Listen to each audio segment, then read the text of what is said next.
Basta Batas. Basta Batas. Basta Batas! Nagkaroon po ng incident last Saturday na kung saan yung mother ko po is pinagbibintangan po ng mga kapitbahay na nagchichismis po. Which is, wala naman pong katotohanan sa totoo lang. Yung bang nanay nyo kamukha po ni Cynthia Villar? Hindi naman.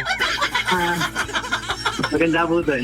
Mas maganda. Hindi nga. Ay, dapat hindi pagbibintangan na. Kasi kung kamukha ni Cynthia Villar, hindi makachismosa yun eh.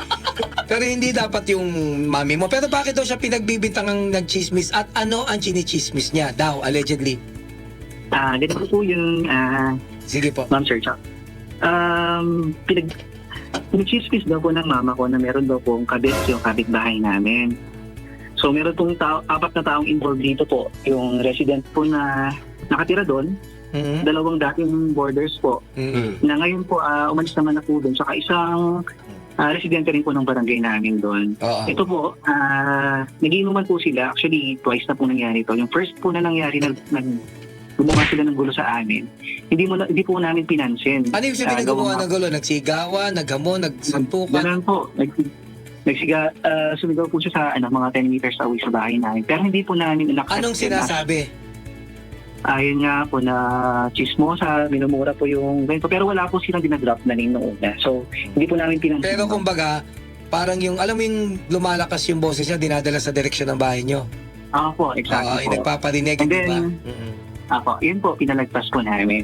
And the second time po, nung Saturday, nakainom na naman po sila. Ngayon, nagpaparinig. Tatlo po sila. At that time, medyo nagpaparinig po sila. Wala naman pong ibang tao bukod sa akin tsaka sa nanay ko. Nagpapahinga po kami sa Ay, yung again, chismoso uli, chismosa. Opo. Ngayon po, kinonfront ko lang po yung mga tao. Ano sabi mo?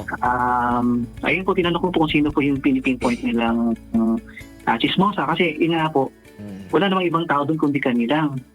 Nagkaroon po ng exchange of words. Medyo ang masakit po kasi doon na napagsalita nila hindi maganda yung nanay ko. Meron po isa doon, namura niya yung nanay ko. And then, doon nga po yung accusation nila na directly po, nanggaling na po mismo sa bibig nila na yung nanay ko daw po ang chismosa. Which is, wala naman po kami pakialam sa totoo lang sa buhay nila kasi busy naman po kami sa Ano mga ba yung trabaho. chinichismis doon ng nanay mo? Ay, may kabit nga. Una po may kabit. Tapos yung source po ng chismis daw, sabi nila, at chinichismis daw po ng nanay ko na Okay. may mga labas pa. Sige, anong gusto mong mangyari? Bale, kung anong pwedeng gawin? Ganito po, sir. Sige po. Pinabarangay po namin sila. Nung una po, yung resident lang daw po doon ang pwede naming pwedeng bigyan ng summons po. So yung mga borders, yung dalawang borders po doon, which is sila po talaga yung namintang at sumigaw sa mother. Hindi daw po pwede. Kasi hindi sila Hindi daw po nakatira namin- doon sa barangay. Opo, hindi po daw po pwede namin. Bakit daw? Kasi nga po, dapat daw po doon sa residency nila namin i-file yung... Kasi hindi naman sila taga-barangay. Okay, ganito po. Okay, linawin na natin.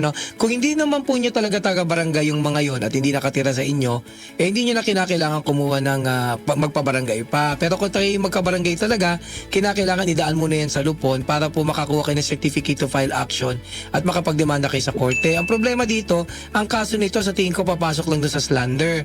Ang slander po ay maliit na kaso at mabilis pong mag-prescribe. Ibig sabihin, after some time, hindi mo na yan maipafile. So if I were you po, kung hindi mo naman talaga taga-barangay yan, maglakas ka na ng loob, mag-file ka na ng complaint mo sa piskalya para magtuloy-tuloy na. Okay po ba? Ang kaso po dyan ay slander kasi pinagbibintangan ng nanay mo na chismosa. Hindi naman pwede yun. Okay? Basta Batas. Basta Batas. Basta Batas!